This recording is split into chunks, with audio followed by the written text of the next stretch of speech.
Good day, runners. This is Coach Peter Pym for the week of September 2nd, 2013.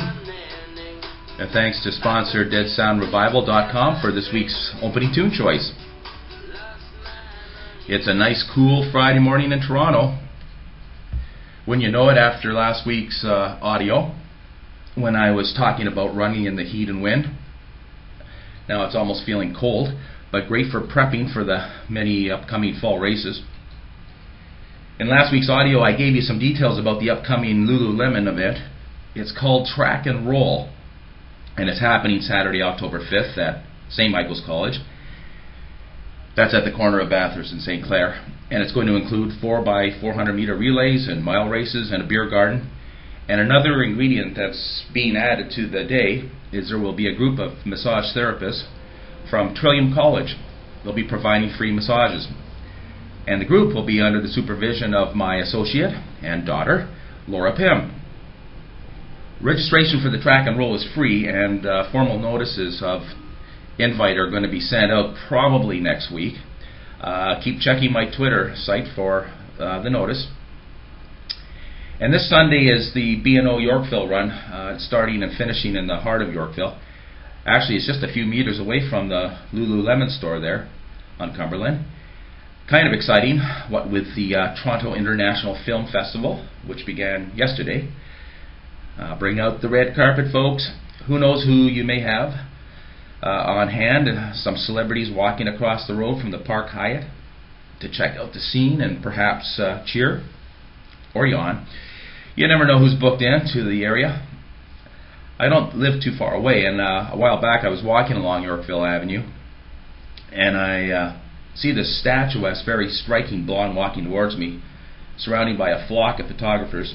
So who do you think it was? Shannon Tweed. Yep, it was Shannon Tweed, man. When I eventually resuscitated and caught my breath, I finally noticed the tall, dark-haired guy walking beside her. So who do you think it was? Gene Simmons. Yep, it was Gene the Tongue Simmons, dude. Apparently he plays in some sort of rock group. Anyway, where was I? Oh yeah, the race. Yeah, I was talking about the race. So back to the race, which has reached its maximum number of competitors of 1,000. Because of all that nightmarish road construction going on downtown, the city only approved a modified route for this year's event last Friday, which finally allowed me to measure it and submit the application to Athletics Canada for course certification approval. And happy to say they have bestowed certification, so the runners have an accurate and flat course, and the weather looks like it's going to be amazing on Sunday. I'm going to be at the event and as a volunteer and helping out at the start and finish.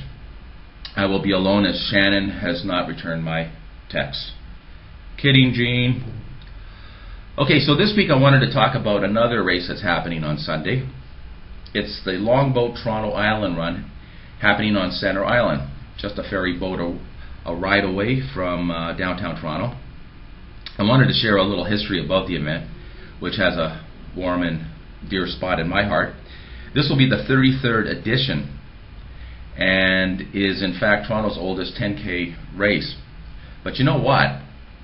It's actually the 38th year in a row for a 10K run on the island.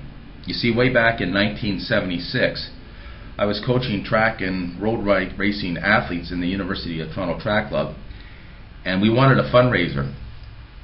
So me and one of my athletes, Corey Gibson, and I proposed a road race for that purpose. We wanted something new and different that would be cheap to stage, so we came up with the idea of running the race on Centre Island, where no road closures or police are an issue.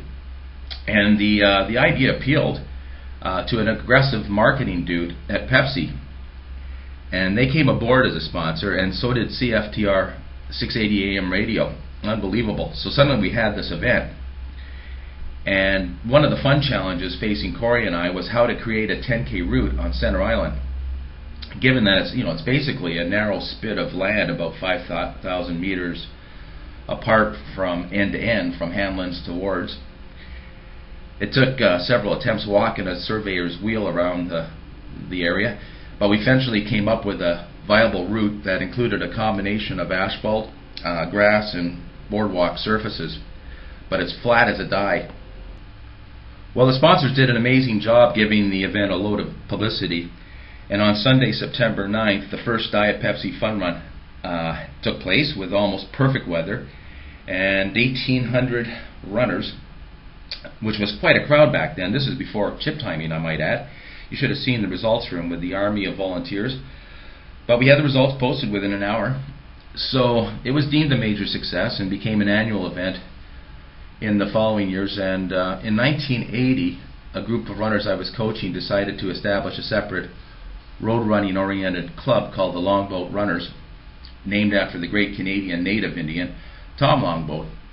And he won the 1907 Boston Marathon. And the Longboat Runners have continued the run from 1981 to the present, so we have the 33rd edition taking place this Sunday. Since Corey and I originated the idea of using Center Island as a race venue, other runs have come along, including Nike's 2005 10K race called Run TO. I had the pleasure of being the technical consultant for that event, and it required 6 waves to handle the 7,900 plus participants.